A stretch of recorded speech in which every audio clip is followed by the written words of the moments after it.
Tabrak lari apa cak mana nih? Jasad Irma 48 tahun, seorang ibu rumah tangga asal Lorong Tanjung Rawo, Ilerbar 1, tergeletak di Jalan Alam Syaratu Prawiran Negara Palembang. Ia diduga menjadi korban tabrak lari usai mengantar anaknya ke sekolah tak jauh dari lokasi kejadian. Peristiwa itu diduga terjadi saat motor metik yang dikendarai korban diserempet dari belakang oleh sebuah truk yang melaju dari arah yang sama. Setelah tabrakan, truk melarikan diri, meninggalkan korban yang tergeletak di jalan. Polisi yang tiba di lokasi mengevakuasi jasad Irma ke Rumah Sakit Muhammad Husin Palembang untuk kepentingan forensik. Luka serius yang dialami korban membuat nyawanya tak tertolong. Saat kejadian, korban diketahui tidak mengenakan helm. Tangis keluarga pecah saat melihat jenazah Irma di ruang pemulasaran Rumah Sakit Muhammad Husin.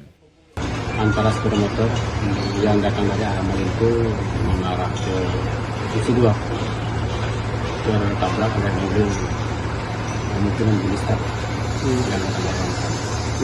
Setelah kejadian melarikan diri ke kendaraan. Polisi masih mendalami kasus ini dengan meminta keterangan sejumlah saksi dan mengumpulkan rekaman CCTV di sekitar lokasi. Penanganan insiden dilakukan Satlantas Polrestabes Palembang. Reski Oktora, Muklas Differensial, Kompas TV, Palembang, Sumatera Selatan.